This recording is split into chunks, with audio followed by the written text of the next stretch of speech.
গণ অভ্যুত্থানে আওয়ামী লীগ সরকার পতনের পর থেকেই দলটিকে নিষিদ্ধের দাবি জানিয়ে আসছিল ছাত্র জনতা সহ নানা পক্ষ। বৃহস্পতিবার রাতভর প্রধান উপদেষ্টার বাসভবন যমুনার সামনে অবস্থান কর্মসূচির পর বিকেলে আয়োজন করা সমাবেশ। জুমার নামাজের পর সমাবেশে সংহতি জানাতে আসতে শুরু করে বিভিন্ন সংগঠন, রাজনৈতিক দল ও জুলাই বিপ্লবের বিভিন্ন প্ল্যাটফর্ম। জুমার নামাজ শেষ হতেই সমাবেশে যোগ দিয়ে একাত্ম প্রকাশ করে ইনকলাব মঞ্চ, জুলাই ঐক্য, আপ বাংলাদেশ, পুশাপ, পুনাব কিংবা শাপলা ও পিলখানা হত্যাকাণ্ডের শিকার পরিবারদের সংগঠনগুলো। পাশাপাশি হেফাজতে ইসলাম, এনসিপি, ইসলামী আন্দোলন, এবি পার্টি, খেলাফত মজলিস, বাংলাদেশ খেলাফত মজলিস, আইমা পরিষদ, জাকপা, ছাত্র শিবিরের মতো রাজনৈতিক দলগুলোও একাত্মতা প্রকাশ করে লীগ নিষিদ্ধের দাবিতে।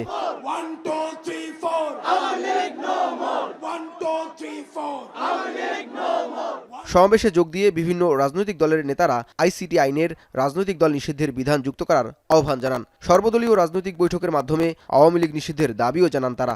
যতদিন হাসিনার পতন না হয় এবং তাদের দৃষ্টান্তমূলক শাস্তি ব্যবস্থা না হয় ততদিন এই আন্দোলন চলবে।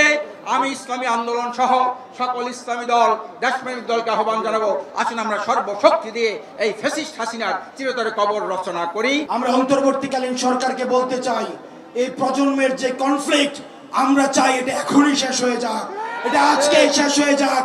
এই আওয়ামী লীগ নামক ভাইরাস নিয়ে এই বাংলাদেশ আমরা একদিনও থাকতে চাই না। আওয়ামী লীগ নিষিদ্ধ, নিবন্ধন বাতিল, দ্রুত দলটিকে সন্ত্রাসী সংগঠন হিসেবে ঘোষণা না দিলে অবস্থান কর্মসূচি অব্যাহত থাকার কথা জানায় নেতারা। একই সঙ্গে আগামী 5 আগস্টের মধ্যে জুলাই ঘোষণাপত্র প্রকাশের দাবিও জানানো হয়। 24 ঘন্টার মধ্যে গণহত্যার দায় ফ্যাসিস্ট আওয়ামী লীগকে যদি নিষিদ্ধ করা না হয় এবং আগামী 36 জুলাইয়ের মধ্যে জুলাইয়ের সনদ ঘোষণা করা না হয়, জুলাই জনতা শাহবাগ ছাড়বে না।